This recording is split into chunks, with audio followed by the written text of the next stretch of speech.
Madame Akovi ou Akoyi ou quoi que sais-je, va pratiquement perdre même son emploi.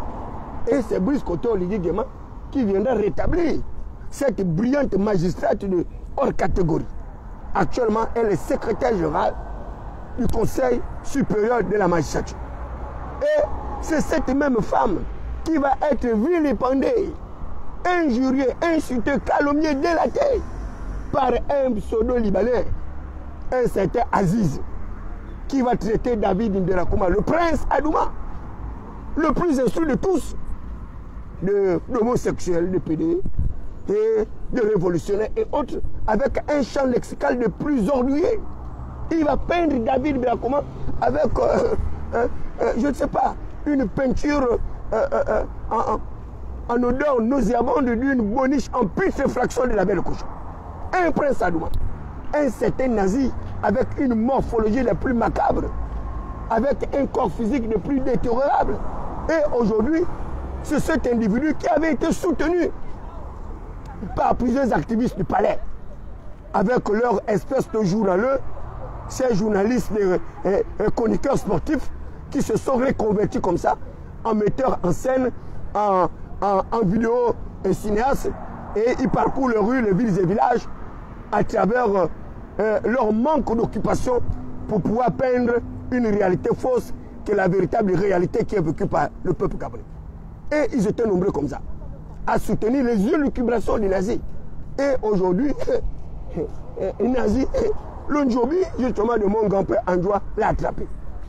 Et lui-même, il le dit à travers une vidéo devenue de plus en plus virale, qui leur été viva. Vous voyez même leur langage orgueilleux, un langage vraiment des médiocres personnages qui n'ont pas pu avoir accès à de bonnes études comme David Nderakouma, qui n'ont pas eu accès à un certain nombre d'opportunités pour pouvoir accroître leur capacité cognitive, leur capacité intelligible. C'est ignares qui n'ont même pas pu être capables d'être des autodidactes comme David Nderakouma pour pouvoir éclore leurs jeunes. Et ils ont soutenu la cupidité, la médiocrité. Ils ont soutenu l'analphabétisme, la déscolarisation. Et c'est pourquoi vous les voyez se réjouir. Lorsque le prince de béton arrive à dire devant les intellectuels, les illuminés, que les 3 pôles d'excellence académique vont être supprimés pour l'élite gabonaise. À savoir que les étudiants gabonais, donc ceux-là qui arrivent à avoir des bourses d'excellence à cause de leur intelligence, ne pourront plus aller apprendre au Canada, aux États-Unis, mais également en France. Or, le Canada, les États-Unis, la France, mais c'est là où il y a le véritable pôle d'excellence intellectuelle. Vous avez l'université d'Harvard, vous avez la Sorbonne, vous avez Cambridge, vous avez tout. C'est là-bas où il y a la gloire des intellectuels. Et les Gabonais vont être privés, justement, de cette possibilité de se frotter au génie de l'humanité. Et ils sont contents, ils se réjouissent. Ils arrivent à expliquer au chef de l'État qu'il aurait accompli un acte salvateur. Au lieu que le chef de l'État puisse être capable de réduire les dépenses ostentatoires d'un système étatique délabré où on arrive à encourager la concussion, les détournements de fonds publics par bande organisée, l'enrichissement illicite, eux, ils trouvent que c'est normal que les riches deviennent de plus en plus riches et que les pauvres continuent à oisifier, à vivre dans les conditions les plus précaires, les plus lamentables. Et on arrive même à les priver de l'éducation. On arrive à les priver de toute possibilité d'apprendre dans les meilleures universités. Et parallèlement, eh bien, leurs enfants apprennent dans les universités de fortune. Comme Marie-Madeleine Bourontieu, qui a pu construire son université avec l'argent public, certainement. Vous avez Blaise Lemay, qui a pu construire son lycée scientifique du côté de Koulamoutou. Vous avez Narcisse Massara. Donc, vous avez comme ça des individus qui ont servi l'État, qui arrivent à construire des universités de pointe. Mais l'État gabonais n'est pas capable de construire une seule université qui réponde aux standards, aux normes académiques. Et ils applaudissent. Ils ont les applaudimètres. Ils applaudissent même la bêtise, la médiocrité. Parce que pour eux, dès que vous contredisez leur libérateur, eh bien, vous êtes voué à l'hégémonie d'une mort certaine. Et ils vont jusqu'en France dire qu'ils vont expatrier les activistes gabonais vivant en France. Ces activistes gabonais qui ont fui l'oppression de notre pays, qui se retrouvent à être protégés. Certains sont devenus d'ailleurs même, comment dire ça, des réfugiés politiques. Et un ministre de la Justice arrive à réfléchir aussi maladroitement jusqu'à arriver en France, prétextant qu'il va aller porter plainte pour faire rapatrier ses compatriotes. Vous voyez le niveau de médiocrité de ces gens-là. Alors qu'il y a un certain Erwan Siadou, un criminel qui a assassiné une jeune fille compatriote gabonaise, qui danse chaque jour en France, narguant les populations gabonaises. Mais vous pensez que quel Interpol peut donner du crédit à nos autorités pour arriver à l'extradition d'un détenu? Par quel mécanisme vous allez faire ce Et on a même cru entendre, à tort ou à raison, une autre supercherie juridique où on nous aurait fait comprendre que leur pseudo-soutien nazi, qui était caractérisé par l'arrogance, par le mépris, par la désinvolture, par l'impunité, puisqu'il insultait tout le monde. Il insulte les juges, il insulte les magistrats, il insulte les hautes personnalités. Et là, comme il est en train d'insulter maintenant la haute hiérarchie de l'ordre stratégique militaire, eh bien, là, on veut lui mettre maintenant la main sur le grappin. Parce que quoi? Les agents de la direction des services spéciaux, avec qui ils travaillaient, eh bien, leurs secrets sont mis dehors. Un Libanais, un expatrié, on arrive à le mettre au cœur des secrets même de l'État. Et aujourd'hui, il menace l'humanité tout entière de sortir Hiroshima-Nagasaki, une bombe à fragmentation, une bombe à métro, une bombe à hydrogène, comme Satan 3 qui est exercé par l'Union soviétique. Et d'ailleurs, vous voyez bien, le Gabon, l'une de ses caractéristiques d'être un pays sous-développé, c'est le manque de connaissances, le manque de maîtrise de technologie, le manque de progrès technique pour pouvoir enrichir l'uranium. Toutes ces puissances viennent au Gabon parce qu'ils profitent de l'uranium de Mounana. C'est l'uranium de Mounana lorsque vous l'enrichissez. À travers l'opium, cet uranium-là vous donne l'arme atomique, l'énergie nucléaire, et vous vous placez totalement au sommet de tout le contrôle de l'atmosphère. Et c'est pourquoi ils sont 5 membres permanents du Conseil de sécurité de l'ONU. Parce que ces 5 membres sont détenteurs de l'arme atomique, le plutonium enrichi de Mounana. Et c'est pourquoi l'Amérique fait tout pour que l'Iran n'ait pas accès à l'arme atomique. L'Amérique fait tout pour que la Corée du Nord n'ait pas accès à l'arme atomique. Parce que c'est celui qui est détenteur de l'arme atomique qui est le véritable dirigeant de l'humanité. Et c'est pourquoi ils sont capables d'imposer le programme d'ajustement structurel auprès justement des États africains caractérisés par une malgouvernance, caractérisés par des dirigeants analphabétisés, des dirigeants déscolarisés, des dirigeants qui n'ont aucun profil qualificatif d'emploi pour exercer le règne du pouvoir. Paul Biya, 93 ans, il poursuit un 8e mandat à la tête de son État. 93 ans, avec une incapacité notoire, une incapacité physique, une incapacité mentale, une incapacité sénile, presque frappé de l'illuminité, mais il arrive à être candidat. Et les panafricanistes camerounais, eh bien, ils sont restés bouche cousue.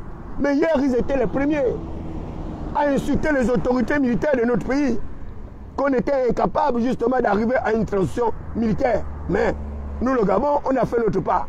On était à la part des Camerounais. Ces gangs-là, avec leur vieillard président, 93 ans. Et toutes les institutions au Cameroun sont vieillissantes. C'est une gouvernance gérontocratique. Lorsque vous m'entendez souvent parler de la gérontocratie c'est la gouvernance des vieillards.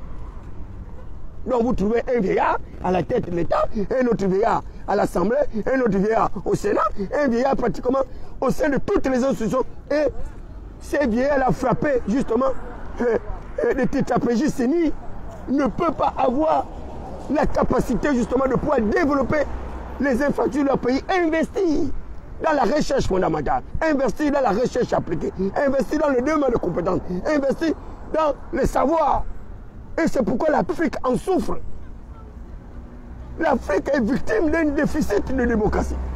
La démocratie, c'est le meilleur mode de gouvernance politique, économique et sociale, que vous le vouliez ou pas. Il n'y a aucun régime politique qui soit comparable au régime démocratique. La démocratie vous permet de lutter contre les tutorats, les protectorats, les parachutages hontés. La démocratie vous permet d'arriver à une égale admissibilité de tous aux emplois. Mais dans les systèmes monarchiques, les systèmes dictatoriaux, les systèmes caractérisés par l'absolutisme au pouvoir, le totalitarisme au pouvoir, il n'y a aucune protection des libertés. Aucune protection. Des déclarations de droits, des garanties constitutionnelles, et les gens arrivent à vivre comme ça dans un pays où ils n'ont accès à rien du tout. Même les simples minimums sociaux, ils n'ont pas accès. L'accès à l'eau potable, l'accès à la santé, l'accès à l'éducation, rien. Et vous les voyez comme ça là, en train de se pavaner dans notre stratosphère, dans des églises avec des pasteurs mécréants, des pasteurs illettrés, des pasteurs ignares, incapables. Et c'est tout le pays qui est détruit comme ça. Tout le pays. Les politiciens associés à des pasteurs véreux, avec le même train de vie, avec la même insolence, avec la même boulimie, et le peuple est là, affamé. Vous voyez des gens marcher dans la rue, comparable à l'éloque humaine, des gens sans avenir, alors qu'ils avaient tout misé dans leur pays. Ils avaient tout misé. Le Seigneur leur a permis de naître dans un pays riche, où ils devaient avoir accès à un minimum. Un minimum. Lors du dialogue national, moi j'avais fait une proposition d'une indemnité chômage pour toutes les personnes diplômantes en difficulté d'insertion professionnelle.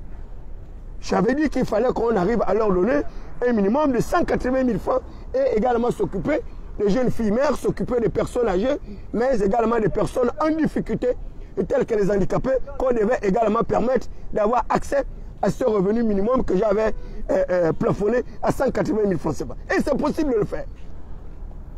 Le Gabon a pris des indicateurs macroéconomiques qui ont d'ailleurs été répertoriés par les institutions de Bretton Woods, donc les institutions financières internationales, la Banque mondiale et le Fonds monétaire international, le Corps de Paris et autres, stratifient le Gabon comme un pays riche. Mais comment le peuple peut vivre une telle misère, avec insolence, avec désinvolture, pendant que cette terre rigole du superflu, le plus grand nombre de personnes manque le nécessaire? Comment un pays avec autant de cours d'eau, les gens n'ont pas accès à l'eau potable? Comment un pays avec autant de poubelles, les gens n'ont pas accès à l'énergie, alors qu'on transforme la poubelle par l'effet de la biomasse, par l'effet du progrès technique et technologique en électricité? Et ces gens-là voyagent. Ils ne sont pas capables de reproduire ce qu'ils voient à l'étranger. On transforme la poubelle en énergie électrique. Et c'est des faibles investissements. Et ils ont la poubelle de Mindoubé qui est là, qui pollue l'atmosphère. Et ils sont capables de rien. Et hier, on avait cru penser à tort ou à raison que les forces de défense et de sécurité allaient être la solution à toutes nos préoccupations, à tous nos déshydratants. Malheureusement, ces derniers sont pires en matière de gestion. Ils sont plus incapables que les PDG déchus qui aujourd'hui ont fait peau neuve avec ces mêmes individus. Et comme le disaient certains, que le CTRI c'est le PDG en TI. Sinon le PDG c'est le CTRI en TI. C'est bonnet blanc, blanc bonnet. Et ils se sont accoquinés à travers une alliance factice, une alliance destructrice, une alliance qui ne donnera rien au peuple gabonais. Voilà les gens qu'on aurait poursuivis pour des détournements de fonds publics, pour la concussion, pour association de malfaiteurs par bande organisée, pour enrichissement illicite. Mais ils sont là. Ils sont devenus l'ami de nouveaux dirigeants. Ils s'acoquinent et vous verrez, et moi, je vous le dis très clairement, que je n'attends rien de la Cour constitutionnelle parce que je sais que la Cour constitutionnelle donnera raison au PDG de Blaise Lembe, alors que nous le savons tous, que le PDG de Blaise Lembe était PDG illégal, voire même illégitime. Et c'est pourquoi Ali Akaba Onanga Yobeke a soulevé une exception d'inconstitutionnalité. Des ignares comme ça, ils connaissent même qu'une exception d'inconstitutionnalité, c'est quoi? Bobi Sango Bibé n'ont pas les papiers. Ils vont donner quel conseil au chef de l'État? Rien du tout. Si ce n'est l'usage de la baïonnette avec le cross, les fusils d'assaut, les ordres de Staline, c'est tout ce que vous savez faire. Et le pays est comme ça. Gangréé par des bandits, des brigands, des gangsters, des criminels. Et ces criminels-là se pavardent dans toute la ville. Hein? En toute impunité. Ils ont l'argent, ils ont les voitures, ils ont les titres honorifiques et nominatifs qui ne servent de rien. Des titres qui ne peuvent même pas servir aux populations. Et même celui qui leur a permis d'avoir ces leviers de commande. Zéro. Et d'ailleurs, lui-même le disait, à travers son discours historique du côté de la Nyanga. Il le disait qu'il ne comprenait pas l'attitude de Seb Solo soutien, des soutiens inconditionnels, des soutiens loyalistes et impénitents. Il ne comprenait pas leur incapacité, leur morosité, leur apathie. Lorsque le chef de l'État était victime de toutes les attaques. Et là encore, c'est pire. Certains ont déjà perdu ce qui leur restait de crocs. Certains aujourd'hui soutiennent Brice Kotor Guingema avec une bouche identée. Et voyez bien ceux qui soutiennent l'action Brice Kotor Guingema. Nombreux n'ont pas les papiers. Ce sont des ignorants des bêtas. Il n'y a pas un véritable intellectuel aujourd'hui qui soutient l'action du chef d'État. Il n'y en a pas. Comment est-ce qu'un type comme Nazi va menacer le chef d'État? Et il n'y a personne. Ils arrivent même à quoi? Aux élucubrations des nazis. Prétextant qu'il aurait une vidéo qui ferait pari de jalousie toutes les personnes. Une vidéo qui serait comparable à une bombe, une arme atomique pour détruire la carrière de Brice Kotor Guingema. Bon, vous voyez ces gens-là, ils ne savent même pas qu'aujourd'hui, avec l'énergie atomique numérique, on est capable de tout. On est capable de falsifier toutes les preuves. On est capable... Vous faites le tour de votre caméra, vous le prenez. Non, je ne vous prends. Vous n'êtes pas là. Non, je vous... Mais je ne vous prends pas, monsieur. Je veux pas... Non, monsieur, mais je vous prends ce qu'on se connaît. Je ne vous prends pas. Vous voyez bien, je vous prends pourquoi? On ne se connaît pas, monsieur, je vous prends pourquoi? Toutes les personnes qui passent là sont enregistrées dans votre... Les personnes qui passent. Et vous êtes sûr que vous êtes dedans? Non, c'est faux. Non, je ne vous ai pas filmé, monsieur, je vous en prie. Hein? Laissez-moi faire ma vidéo. Je ne vous ai pas filmé. Je sais que le droit à l'image est protégé. Je ne vais pas vous filmer. Si vous m'auriez dit que j'ai filmé les passants, oui. Parce que les passants... Non, lorsque je suis passé, vous m'avez filmé. Monsieur, c'est très simple. Et si je vois, monsieur, vous me portez plainte. Vous me portez plainte. Vous m'amenez là où vous m'amenez. Voilà. Et si vous ne trouvez pas cette image, je vous fais quoi? Je vous fais quoi? Vous étiez assis là-bas. Non, monsieur, il ne faut pas me distraire. Je ne vous ai pas filmé, on ne se connaît pas. J'ai fait ma vidéo, je ne vous ai pas filmé. Je n'ai aucune raison de vous filmer. Je ne peux pas m'intéresser à ce que vous faites. Ne vous intéressez pas également à ce que je fais. Sans quoi vous venez là avec de mauvaises intentions. Avec un acte de provocation, moi également aussi, je peux répondre. Vous n'avez pas affaire à un idiot que vous allez intimider ou menacer. Nous sommes tous les Gabonais, vous me laissez faire mon travail. Je ne vous ai pas filmé, vous me laissez tranquille. Voilà. Si vous êtes là pour donner vos renseignements, vous faites votre travail, vous me laissez faire le mien. Voilà. Donc, nous revenons sur à l'émission comme je le disais. Et je disais qu'aujourd'hui, nombreux sont en train de craindre une pseudo-vidéo que Nazi détiendrait. Mais je voudrais vous dire que cette vidéo n'existe pas. Et d'ailleurs, n'aura aucune existence, encore moins aucun contenu. Aujourd'hui, avec l'énergie atomique, avec l'énergie numérique, les gens sont capables de falsifier les vidéos, ils sont capables de détruire tout le monde et ce n'est pas le chef de l'État qui serait la première victime. Donc, ne vous intéressez pas à ça. Intéressez-vous plutôt au processus électoral qui est enclenché sur le rajeunissement de la classe politique. Vous êtes un fils de prolétaire, soyez candidat comme le prince Adouma. Vous faites tout pour être député pour qu'à l'Assemblée nationale, nous puissions voter des lois qui puissent protéger le plus grand nombre de compatriotes gabonais. Vous êtes capable également d'être sénateur, vous êtes capable d'être maire, et c'est pourquoi je vous invite de vous présenter aux prochaines échéances électorales. Donc laissez tous ceux qui veulent bien distraire l'opinion publique, distraire la population, raconter leurs élucubrations. De toutes les façons, le chef de l'État, Brice Kotor Guingema, est au même titre qu'Ali Bongo Ondimba. C'est un président en fonction, il ne peut pas être poursuivable. Donc il n'y a aucune plainte qui peut prospérer à son égard. Alors je me vois mal les gens continuer à spéculer sur les espèces d'hérésie.